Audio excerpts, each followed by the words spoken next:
台语文千万字，大家要和大家做伙来摆一字。今仔日要甲大家小解一字，这字就是歹，歹就是好，颠倒变的词，会当讲是生做无水的意思，像讲人生做真歹。另外嘛，混看变做有无好的意思，像讲心情真歹，功夫真歹。带大家做伙来小解两个词。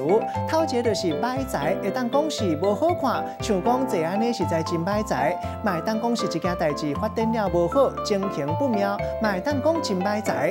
第二个词就是起毛歹，这个意思就是讲心情歹。起毛是为日本话起毛字外来以来的，意思就是心情。心情若是好，咱会当讲起毛字样；啊，若是心情歹，就会当讲起毛歹。咱用一句话来举例，甲这两个词夹做伙。